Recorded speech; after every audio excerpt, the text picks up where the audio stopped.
Thank you. Thank you, Alice. I thought we would have run into each other again by now. We sure had a good time though. It was a couple years ago, I think, when we were together somewhere in Pennsylvania, I believe. But if I remember right, then we ran into you on the way home and had dinner together. So that was a cool experience. It was good to get to know you a little bit. And I love your enthusiasm for AA and I'm a big admirer of the Fellowship of the Spirit for that same thing, for the enthusiasm and the love for AA and spiritual growth and carrying this message. So it's an honor for me to be here. My name's Chad Payne. I'm sober since April the 2nd. Well, I'm an alcoholic. My name's Chad Payne. I'm an alcoholic. I'm sober since April the 2nd of 2003. And when I look around, I've scrolled through some of the faces and names on this meeting and realized that I'm a newcomer. So, and I'm okay with that. So it takes a little responsibility off of me. But anyway, just real quickly, I want to talk a little bit about my experience getting into the steps, and then with the 11th step, and then kind of talk about the way that I currently do this. But my experience was one of coming in pretty desperate, not really knowing what was wrong with me, and getting thrust into a lot of meetings. And the message that I picked up, I don't know if it's the message that they were sending, but the message that I picked up was the solution to alcoholism is going to AA meetings and being an AA member. And that's what I did. I was desperate at the time, and I certainly didn't want to go back to the life I'd been living. And the life I'd been living basically was that my drinking had gotten so bad that I had to quit. It got so bad that I had to quit. And that was my first surrender to alcohol was I had a bad wreck, and I got out of the hospital with a bunch of broken bones, and that was kind of the straw that broke the camel's back or whatever, a long series of events. And I quit drinking, and I made it about 2 days. And after about 2 days, I was back to drinking, total loss of control, out all night, over and over, and homeless on crutches with my jaws wired shut and staples in my hip and a shoulder that wouldn't work right and things like that. And that began the quitting years. And I spent the next 2 or 3 years quitting. I quit a lot. I quit, every few days I would quit, and I would usually last anywhere from a few hours to a couple of days before I picked up again. So I came into AA pretty desperate and became an AA member, the best AA member that I could be, considering how sick I was in sobriety. Because what I found out is that sobriety is not the answer to alcoholism. But what I was a sober member of AA who was completely spiritually asleep and living 100% on what I think and what I feel like. And that's just about as dangerous as Chad living drunk. It's real close. And but I tell you what, I stayed sober for almost a year, and I put my heart and soul into being an AA member. I loved you guys. I wanted what you had. I showed up early. I stayed late. I cleaned up. I chaired meetings. I scrubbed out the ashtrays and set up the chairs and hung out with people after the meeting at the Waffle House. And I just did my best to go all in here. And that worked right up until it quit working. I reached a point where I didn't love you guys anymore. You guys were bugging me. And I was tired of hearing, like I'd hear the people that used to give me the relief where I could make it home and make it to bed and get up the next day and get through work and get back to a meeting without picking up a drink. Those people were bothering me now. Or maybe they weren't around anymore, or whatever it is. But I had made up my mind to leave AA, and I was chairing a meeting one night, and a guy came in, and he was from out of town, and he had 15 years sober at the time, which seemed like a lifetime to me. I couldn't imagine somebody having 15 years sober, and he just seemed so wise. And I thought, well, you know what? I'll introduce him to a couple people and welcome him to our little clubhouse, and then go hang out with my friends. And that quickly turned into about a 2-hour conversation on the front steps of that clubhouse where he 12-stepped me. And he convinced me that I was in much worse shape than I thought that I was in. And he let me sit with that a while. And what I realized in that conversation was that I wasn't just leaving AA, but I was going to leave AA and drink. And that was not part of the plan. The plan was to leave AA and stay sober. But he helped me. He used his experience to explain alcoholism to me in a way that I could lay it up against my experience and see that I was going to leave AA and not stay sober. And he let me sit with that for a little bit. And then he said something to me that seemed so profound at the time. But he said, you know, Chad, I think I know what you need. And I really wasn't liking this guy. I was wishing I'd never sat down with him. And I said, what, Dave? What do I need? And he said, I think you need a spiritual awakening as a result of the 12 steps. And turns out he had probably said that to 100 guys before me and maybe 100 after me. But at the time I thought, wow, you know, and something seemed to click, and I went through the steps with him and had a pretty cool experience. And then I want to fast forward a few years down the road. I moved down to Austin, Texas. I was in Oklahoma at the time of that story, but I spent my first 5 years there, and I moved down to Austin, Texas in 2008. And I didn't want to go. It was part of the amends process to my daughter and my ex-wife. They moved down there and I moved down there to kind of help raise her. And I was upset that I had to be there. And then next thing you know, I find myself sitting at a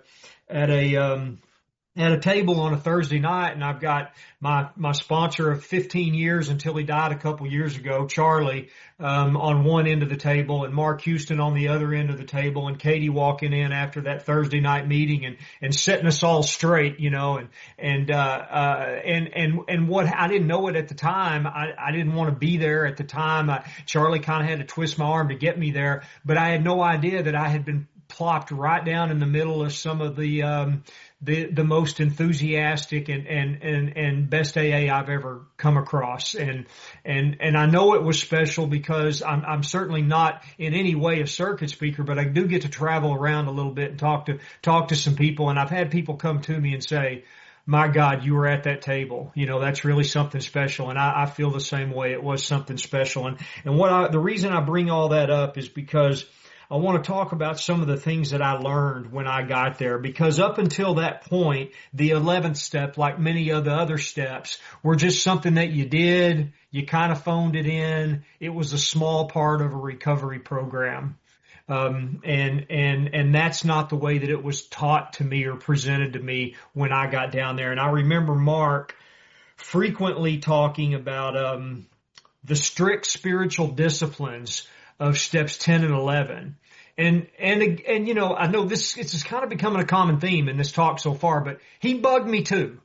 You know, he seemed to be able to see right through me. I'm a guy who's worked my butt off for 22 years in AA to get accolades, you know, and I'm very much aware that is not any part of the solution to alcoholism, and I'm not near as bad about it today as I used to be at different times in my recovery. But Mark saw right through all of it, and he gave me no special treatment, and he didn't seem to even like me, but I picked up like a sense of love there. There was a sense of love, not because I'm Chad Payne, but because I'm an alcoholic seeking God in recovery.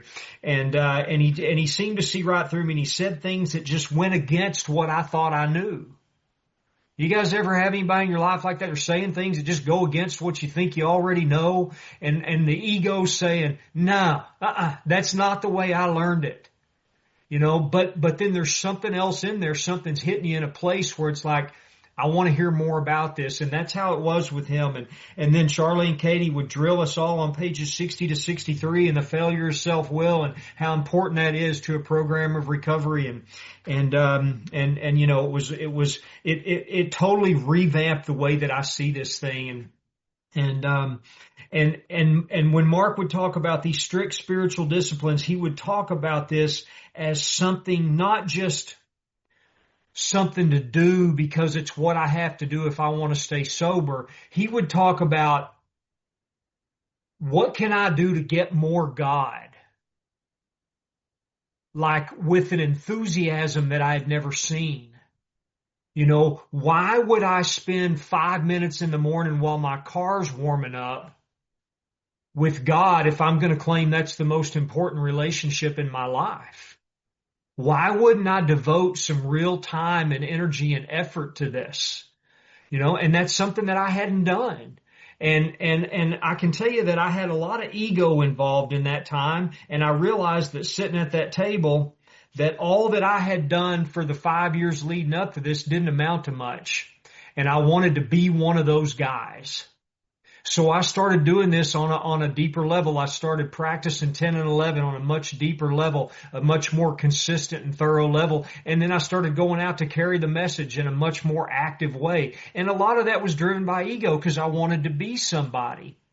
And that didn't last. But thankfully, I was surrounded by people who would help me through that process and move from being ego-driven to being driven by a true desire to develop a relationship with God and to help people. And that's what happened. And they walked me through that and stayed with me and let me go through those growing pains and come out the other side with a new motive and new inspiration. So, I went to work on it.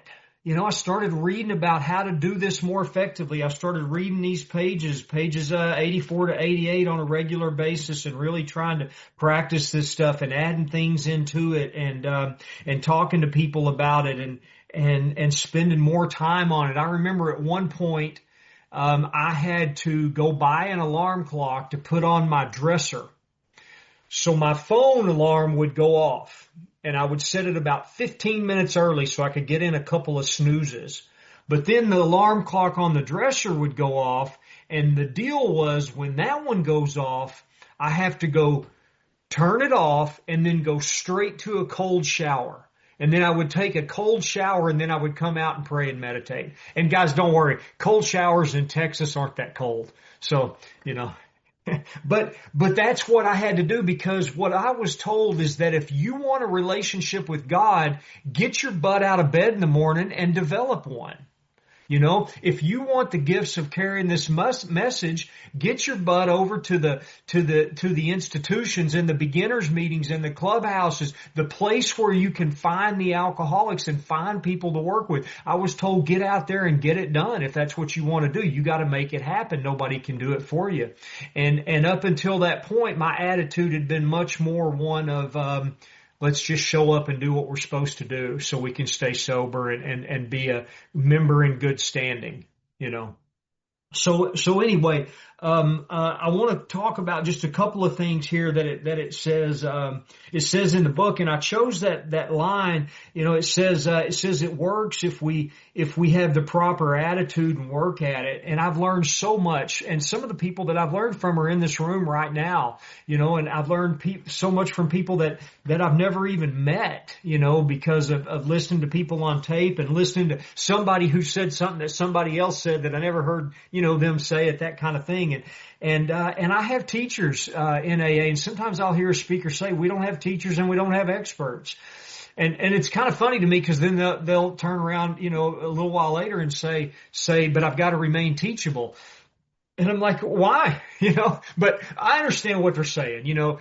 Claiming that I'm a teacher or an expert is a slippery slope for an alcoholic like me. But I do understand today that I've been taught a lot by a lot of people who have become, in my opinion, experts at some of this stuff. I mean, if you've, for the last 15 years, have done 5,000 nightly reviews or sat in prayer and meditation 5,000 mornings, then you're kind of an expert on this, and I've learned from some people who have, that kind of experience, and I love to hear that. And it says if we have the proper attitude and work at it, and to me, what that's saying, it's about attitude and practice. I could never learn to hit a golf ball if I just walked up and said, this is stupid. I'm never going to be able to do this. And it's funny, because that's how I come into the 11th step. I say, I don't meditate because I'm just really not good at it.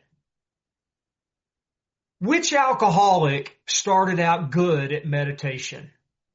I haven't met that guy yet. Yeah. And the point is, do what you're not good at if you want to get results. I like to work out, and I do all kinds of different things to work out, some weightlifting and some running and some yoga and hiking and all these different things. But where I've gotten the most results is when I've made a commitment to learn how to do what I'm not good at. And that's certainly true for me with some of our principles of self-examination, prayer, meditation. And one of my favorite quotes comes out of the 12 and 12, and it's on, I believe it's on page 98 in the 12 and 12, and it says there's a direct linkage among self-examination, meditation, and prayer. Taken separately, these practices can bring much relief and benefit, but when they are logically related and interwoven, the result is an unshakable foundation for life. And I want that. I want an unshakable foundation for life because I'm a guy that's had a very shaky foundation for life for many years, before sobriety and in sobriety. And that's what really drove me to have this practice, was that shaky foundation that I lived with for so long in sobriety. So to have an unshakable foundation for life, that's good news. And how do you do that? It's this logically related and interwoven practice of self-examination, meditation, and prayer. Another thing that I just read the other night, and this is, I'll talk about him some more in a minute, but Father Bill has this new book on the power of two-way prayer, and he says something interesting here, and this comes from an interview that, in 1937, J.D. Rockefeller Jr. sent his assistant Frank Amos to discover why Bill and Dr. Bob's approach to changing alcoholics when so many other attempts had failed. Amos's report includes this. The AA members of that time did not consider meetings necessary to maintain sobriety. Boy, that just shoots an old idea down for me, It says they were simply desirable. Morning devotion and quiet time, however, were musts. And that's interesting to me. And guys, I go to 4 meetings a week. I love AA meetings, and certainly I don't want anybody to get the idea that I don't know that I could ever continue to do this on a regular basis without regular contact with you guys and finding opportunities to connect and be of service on a spiritual level right smack dab in the middle of AA meetings. But I love that quote because it emphasizes the importance of this step and how it's considered a must, from the early days. So the definition of meditate is interesting to me. And I'm kind of a big book nerd, and I don't just want to know what a word in the book means. I want to know what it meant at the time they were writing the book. So I've got a 1936 Webster's Dictionary, and I look up the word meditate. And some of these words are a little different. And this one's a little different because the meaning of the word meditate in our society kind of changed with the Eastern influence in the 60s. But before that, it meant something a little different. Now here's what it said in that old dictionary. The first definition for meditate is to contemplate. The second definition is to intend or plan. The third definition is to dwell in thought or reflect. And then there's a synonym that says to consider. And then I actually sponsor a guy who lives in a monastery, and he told me he spends 2 hours a night in prayer. And I said, buddy, what does that look like? And he explained it to me. He described it to me. And I thought, that sounds a lot like meditation. And it can mean a lot of different things. And I've often heard it said that prayer's talking to God and meditation's listening. And I love a simple definition like that. But I think this takes it a little bit deeper and says there's all different kinds. So let's look at some of this. Because the book says definite and valuable suggestions. It would be easy to be vague about this matter. But man, we've been doing a lot of this, so we think we can make some really definite and valuable suggestions. So this first form that it gives me, this first form of meditation, is a reflection. So what it's asking me to do, and this is what I do. I sit down at night, and I've got a little composition book right here behind me, and I open it up, and I do a reflection on the day. And the first thing I take a look at is what's been blocking me throughout the day. Is it resentment? Is it fear? Is it self-pity? Is it self-obsession?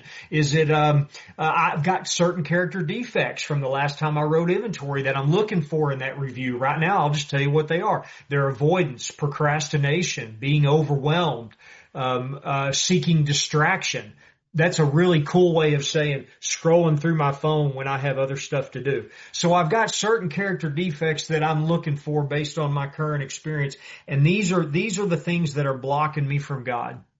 These character defects are the walls that protect me, the tools that I use to manage my life.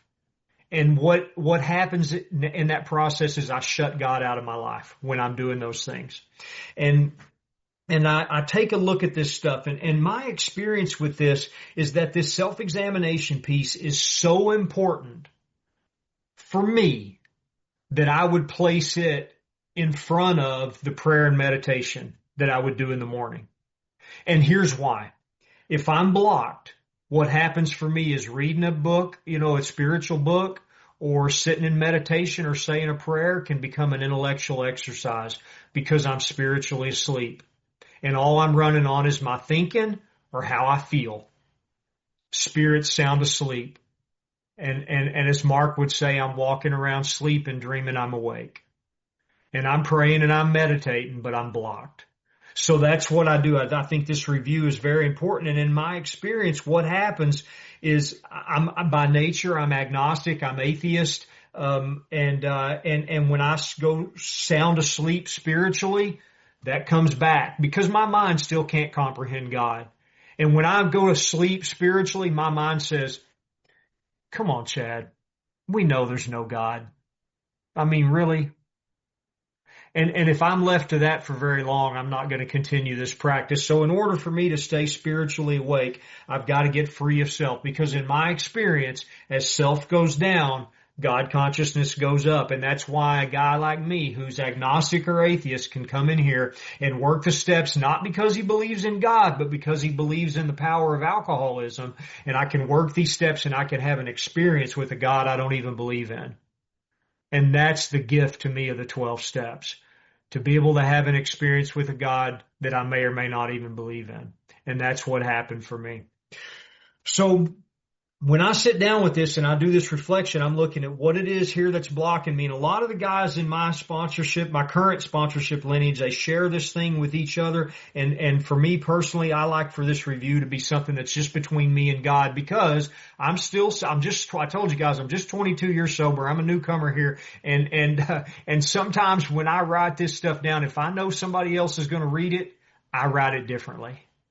Just being honest, that's just my experience, maybe not anyone else's. And so when I write this stuff down, it's strictly between me and God. And then I look at a couple of things. Now I got some action I'm going to take. And the action is, number one, is there something I need to talk to my sponsor about? Number two, is there somewhere I owe amends? And then the third piece of this, and what that actually is that's really where I fell short on the 10th step throughout the day. And guys, I've been practicing 10th step for a long time, and I'll tell you what happens for me. Some days I forget. Some days I sit down and I do this review and I go, dang, I forgot about the 10th step all day long. I didn't watch for 1 minute. Where was I? I don't even know. I was at work. I was carrying the message. I was in my home group, business meeting. I was with my family, all this stuff. And I totally forgot I was an alcoholic. And I forgot about God. How'd that happen? And it happens for me sometimes. So I'm so grateful that I've got this 11th step to bring me back on the beam at least twice a day. At least twice a day. And I've got to stay consistent with it for that purpose. And then this powerful piece, the third piece to me of this review, is corrective measures. And I use two-way prayer here, and I believe that's another form of meditation, is to ask. So what I do in that time is I ask God. I say, okay, God, what corrective measures can I take? How can I see this differently? And then I start writing, and I write as if God's writing to me. Sometimes I even use my name. Chad, comma, and God's, and a lot of times I got to kickstart it to get it going. I can tell this one's coming, but then as I start writing, what happens is there's a shift that takes place. And then next thing you know, I look down and I say, wow, where'd that come from? That doesn't happen every time, but it happens sometimes. And I don't want to miss it if I've ever got a chance for it, because that's powerful, Wake up in the morning. Another form of meditation is plan the day. So what I do today, the way that I see this, is he's got a prayer here. Ask God to direct our thinking. What I do today is I sit in a meditation. And this is weird, but I'm just going to tell you anyway, because I'm a weird guy. So here's the weirdness. The first thing I do is I sit in a meditation to clear the energy centers. I don't know if any of you have ever gotten into like chakras or energy centers or whatever, that kind of, I'm not sure. Is this California AA or I don't know. Anyway, I guess it's all over the world, but we're clear. So these lower energy centers, the first three energy centers, that's where resentment, fear, and shame and all those other things live. These old ideas, these things that block me, that block this flow of spiritual energy, this flow of God consciousness, they live down there, and I do a little meditation to try to clear those energy centers. And then I start having a conversation with God what we're going to do today to plan this day. And when I'm doing that, two things come up. They're mentioned right here in the big book. Indecision. I don't know what to do. So here I can go again into two-way prayer and ask God for direction. Sometimes I get an answer if I write it down and let God write back to me, but I don't always get it that way. Sometimes I've got to be moving my feet throughout the day, and then it becomes clear. And sometimes it doesn't. Sometimes somebody says something to me. Here's a really interesting one. Sometimes somebody will say something to me, and I'll realize, oh, wow, that's the message God was going to send to me. And then every now and then, I'll say something to a sponsee or someone I'm carrying the message to, and I'll think, I don't know where that came from. I don't know if he even heard it, but it's exactly what I needed to hear. So I've got to make sure that I'm available and doing those things so God can do a little work on me. The other thing that I might face is problems. It says, ask that we be given whatever we need to take care of such problems. Often, I know what problems are coming. Maybe I'm picking my kid up from the ex-wife today. Maybe I'm having to sit down with my boss today or an employee. Maybe the business meeting is tonight at my home group. Oh boy. And because I practice this on a regular basis, I know what character defects show up. So now I'm going to get into some prayer. And a really powerful form of meditation that I like to do right here is called visualization. So maybe I actually sit and close my eyes for a minute and picture picking my kid up from my ex-wife and how I think God would have me show up and visualize that. This is the man that I think God would have me be in this moment. And it's not a strange concept. I mean, basketball players visualize the free throw going in before they shoot. Golfers visualize the ball landing on the green before they hit it. It's a great practice. And then it goes on down here to talk about what else we can do. And one of the things that I love about Bill's writing of the 11th step is he made it a doorway into whatever you want to do. First time I read a book, I went to church, and I'm sitting in church, new in recovery, and I thought, wow, I think the pastor must be in AA. And then I'm in a Buddhist meditation class, and I'm like, wow, I think Bill Wilson must have been a Buddhist. This stuff fits so well into every other spiritual path. And I, like I told you guys, I came in here a staunch atheist, agnostic. I don't know. Had no interest in God. And today I love the pursuit of spiritual practice, love the pursuit of God. I love this stuff. It's a big adventure. I've been to Bible studies, meditation classes, Native American pipe ceremonies, sweat lodges. I've sit in a kirtan, a circle of people chanting Hare Krishna, and thought, my God, if my dad could see me now, wow. And I mean, but I've been to group therapy, did 2 years of group therapy. And because I did that in addition to AA, it worked. It worked. And that's what I found with all these other spiritual practices is if I do them in addition to the 12 steps, not instead of, they are very effective.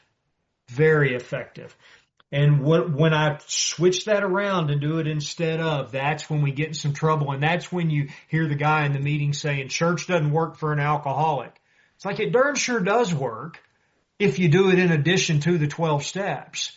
Just like therapy and just like a lot of other stuff, So anyway, I'm getting a little opinionated there. I better back it down. There's another thing here I want to talk about, this the gift of pause. It tells me to pause throughout the day when I find myself a little agitated, starting to get a little doubtful. And the only thing I want to say about that,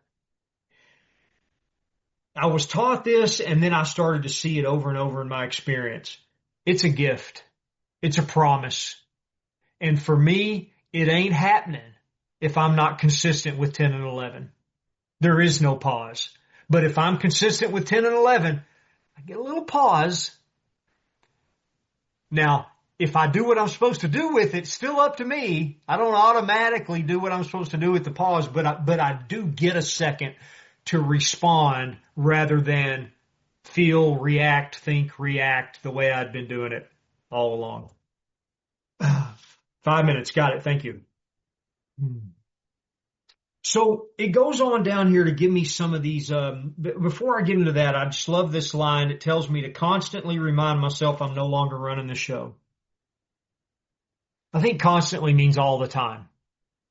That's a tall order. You ever hear somebody say, I follow all the instructions in this big book? I'm like, no, you don't.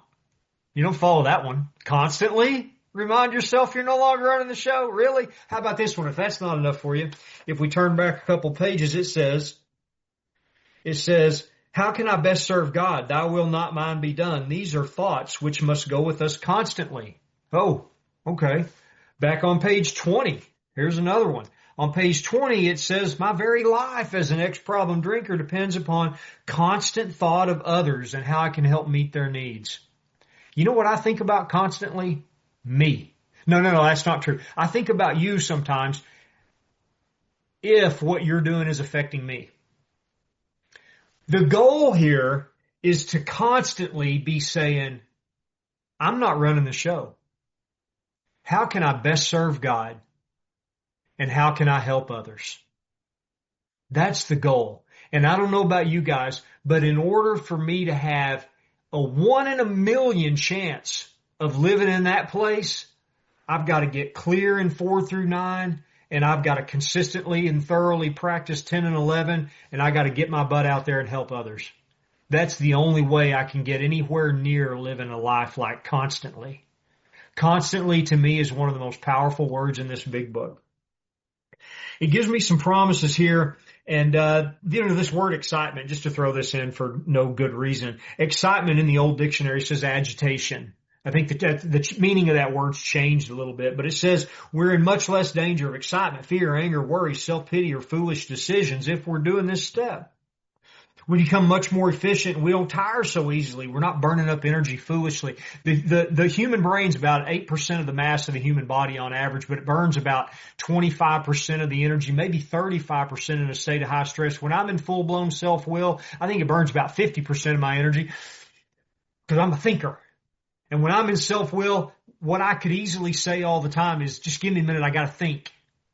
I just need to think. And those thoughts all burn energy. And guys, the way it works for me is when I'm living in self-will, on one end of the spectrum, I burn it to the ground.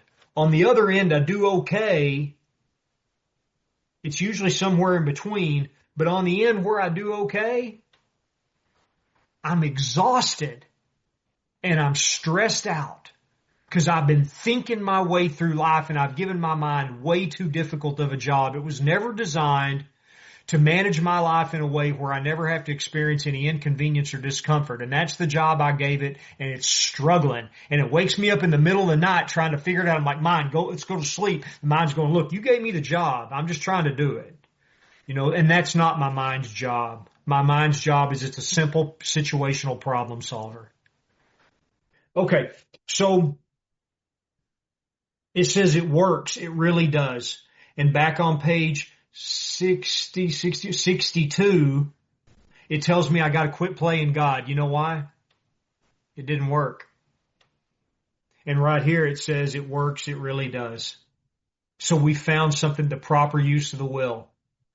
To live in steps 10 and 11, to get clear in 4 through 9 and live in 10 and 11. Instead of trying to get hit with a problem and trying to fix it out here, how about getting hit with the problem and going within and accessing God?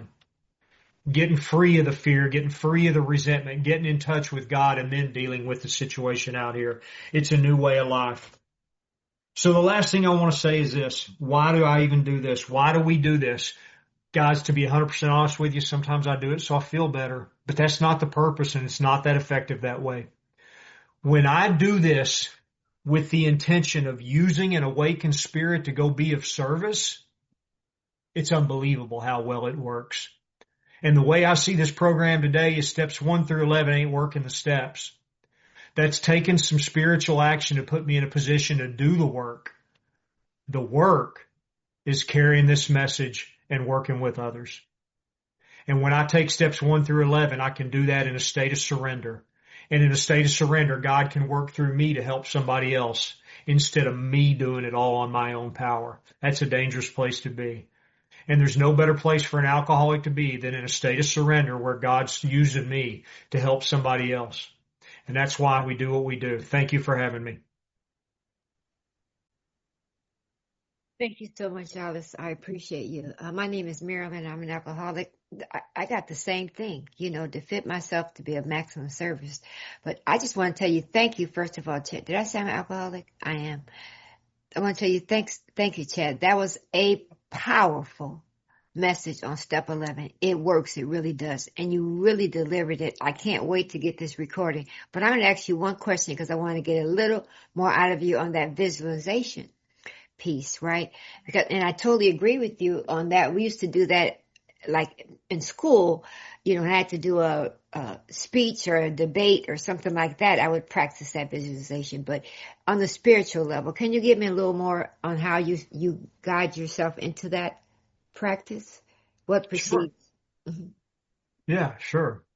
I'll give you current experience with it right now. Like I say, right now, what I've done now is I went back to college when I was in early sobriety and, or I went to college in early sobriety and I was able to go to class well because AA taught me how to show up and be where I say I'm going to be, show up early and participate. So I did that well. And then I'd go home with homework and never do it. So I just kind of gave up on that part of it. And I would just go to class and pay attention and take the test. And I made it through. Well, now I'm doing an online master's program and it's all homework. And it's a huge struggle for me. And I didn't think it would be this bad, and so I'm really struggling. I get overwhelmed with what I got to do and I don't know how to do it. And then when I get overwhelmed, that's fear. And the way I react sometimes in fear is I run away. And the way that I run away is I seek out distraction. So I have had to delete Instagram, Facebook, YouTube off my phone. I can still get to it, but at least that gives me a second, I've had to do some things. So back to your question, what I would do then is I would set an intention. I would set an intent with God on how I want to show up here and it kind of like a sane and sound ideal with a little plan of action on sitting down and working on this for a certain amount of time and then taking a little exercise break and then sitting back down. And then what I would do then is in prayer and meditation in the morning, read through that and then sit for just a couple of minutes and visualize me actually doing that. Visualize me doing that and then try to experience how it feels when I pull it off. To feel that sense of accomplishment. So I'm setting a clear intention with the mind and then feeling it. And what I've heard in setting an intention through prayer is that the mind gives you the direction and that the emotions give you the power. I don't look at it that way. Whenever I hear the word power, I'm thinking it comes from God, but still I kind of like that idea to get a little propulsion from the emotions. So what I try to do is I try to sit and visualize not only what it would look like to be the man I think God would have me be in that moment and show up that way and act in principle and also feel what it would feel like to do that. And I'm not that great at it, but I try to do it for a couple of minutes and then move on. Thank you, Marilyn, for the question in chat. What a great answer. Selena, you're up next. Hi, I'm Selena. I'm an alcoholic. Thank you, Chad. There's almost nothing to say after that. But, you talked about a lot about the ego, and you talked about the solution as far as getting into prayer and meditation. My question is, what does Chad look like when he's not in prayer and meditation? What does Chad look like? What is Chad saying? If I see you somewhere, it's like, what am I getting back from you when you're not close to God or seeking God and not in ego or in the ego? Mm. Well, thanks for the simple question there, Selena. That's a great question. And I'm very familiar with what I look like when I am not consciously connected with God. I was talking to a woman I deeply respect and admire one time, and she, I said something about, being more connected to God. And she said, Chad, you have a serious misunderstanding of your connection to God. She said, I think the example that she used, she said, when you were stealing your grandma's stuff, while she was in the hospital recovering from a stroke, you were just as connected to God as you are when you're sitting down with a newcomer. You just didn't know it. You just weren't aware of it. So what I understand today is that I don't exist without a connection to God. I'm always 100% connected to God. The question is, am I aware of it and am I acting like it? But when I'm not conscious of that connection, when I'm spiritually asleep or I'm asleep to spirit, the way that I show up is I have a real hard time smiling. I'm really irritable. I shut down. I judge people very harshly. I judge myself very harshly. There's a voice in my head that's telling me, that I'm not good enough, that I don't measure up, that I always fall short, and that I'll never be good enough. I get frustrated easily when something doesn't work my way. I'm the guy that kicks something or yells some very offensive curse words and I'm not pleasant to be around. And, my, girlfriend, she's out talking at another meeting tonight, and she would very much verify that. She's always happy to tell somebody, here's what Chad looks like when he's not talking talking at a meeting or something. So anyway, that drives me. But I'll tell you, I got to remember a couple things, and I'm actually going back through the steps right now, and I just had a pretty disturbing experience with step 1 again. And what I usually realize is that somewhere along the way, I've forgotten one of the main reasons that I do this is because a drink is around the corner for a guy like me if I don't continue to seek God. And then another reason that I do it is because I love the way that I experience life when I am conscious of that connection. But also, another thing that drives me to do this work is that I don't want to be that miserable guy. We joke, I go spend time with my dad, and my dad comes off sometimes as just kind of a guy who's sad. He just seems to be kind of sad, and we joke about it. Julie will send me a text, and I'll just say, "What are you doing? Being sads with Dad?" I'm like, yeah, we've been sitting around being sad, being quiet and sad. So when the book says we're not a glum lot, I'm like, I'm a glum lot unless I'm serious. So the way it was taught to me, and I take this thing real, real seriously. Can be accused of being kind of a over the top big book thumper kind of guy. And hopefully I've kind of transcended that over the years. I'd like to think that I have or kind of gotten past it. But what I was taught and what I try to practice is that I take my recovery very seriously because I don't want to take my life seriously. That's no way to live. And when I take my recovery seriously, then I can wear life much more loosely. So anyway, thanks, Selena.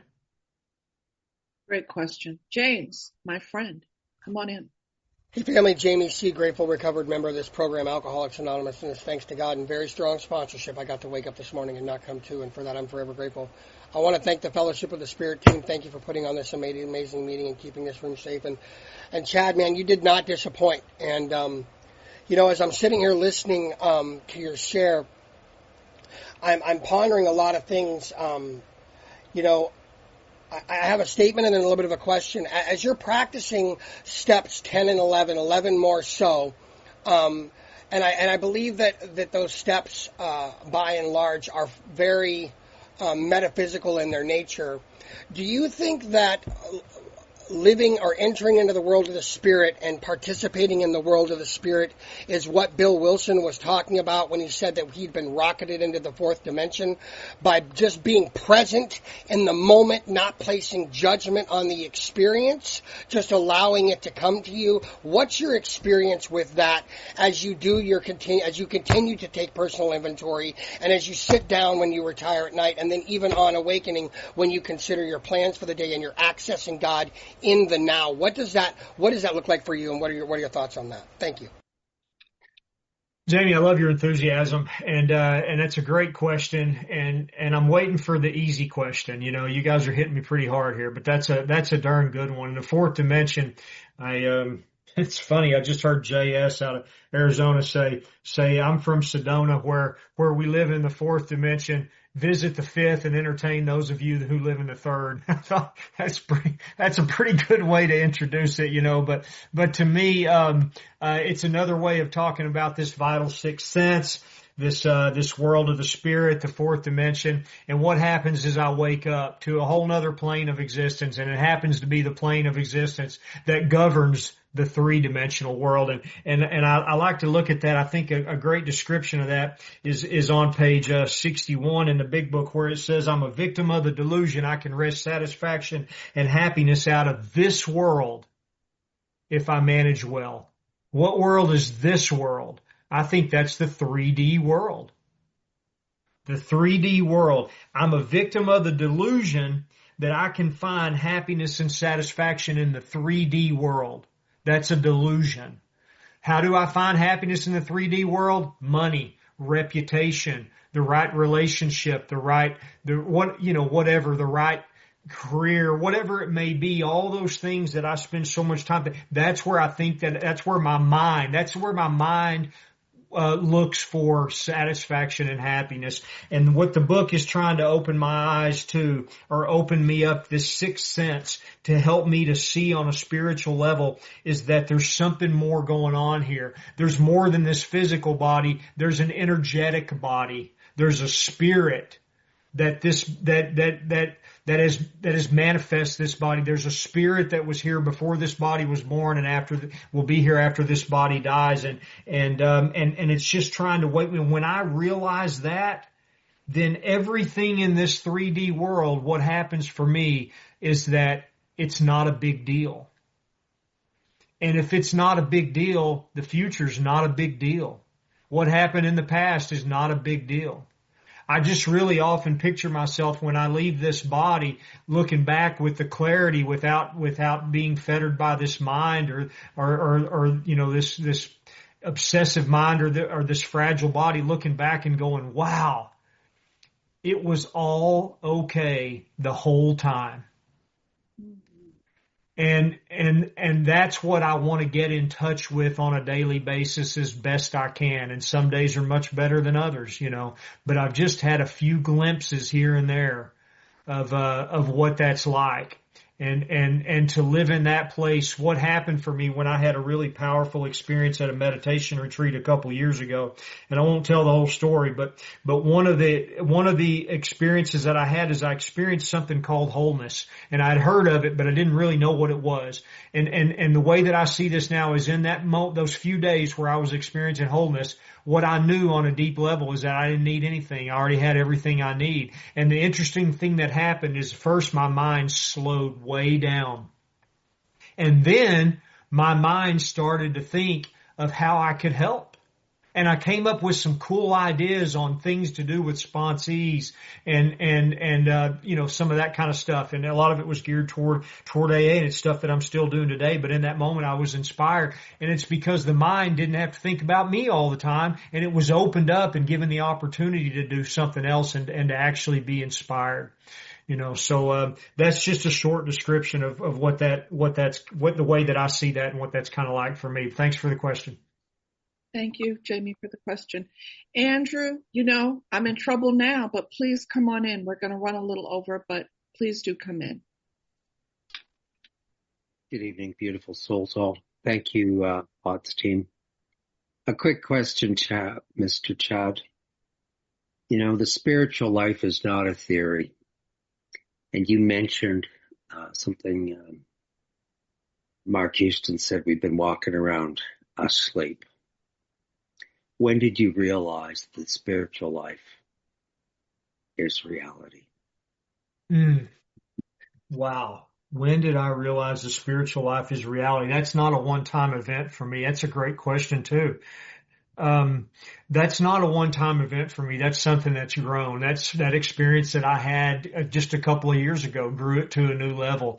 It's something else that I also experienced through getting real active, carrying the message when I moved down to Austin. It's something else that I experienced going through the steps the first time. I'll tell you a big awakening that I had the first time I went through the steps is that I could admit things that I considered so embarrassing before. And I realized that, and I had so much more acceptance of self. And even looking back on it, it wasn't much, but it was a lot more than I ever had. So I've had little bits and pieces of things throughout the last 20, I would say probably 20, 21 years. Getting into the steps and getting through the steps was a slow process for me in the beginning, but I've had some of those little things, and what's happened is it's awakened me to something, a deep knowing of something that I didn't know before, or something that was just theory. And to realize that on a deeper level. And I'll tell you one thing that's really hit me a lot today that's really I'm considering a great gift is I'm watching people around me and I'm seeing people as being like me, all doing the best that we can in this given moment with whatever it is that we have. And I've heard that for years and years in recovery in the rooms, but I've experienced it lately to be able to honestly look at somebody or to even look at myself and just go, that's all right, bud. We're all doing the best we can. And I'm going to do my best to love you anyway. And it's actually harder for me to say that to myself than it is for me to say that to somebody else. That's just me. That's not everybody's case. But that's been a huge thing. So I guess the best way I can answer that, Andrew, is it's in little bits and pieces of kind of new realizations or knowings that come in a deeper level than intellectually. And before I'm done here, I want to tell you guys always thank you so much for having me here, and thank you for letting me get to be here and be with you guys. What a powerful room full of people. Chad, thank you for saying yes, my friend. I hope that I get to see you again on the Broad Highway. John, back to you.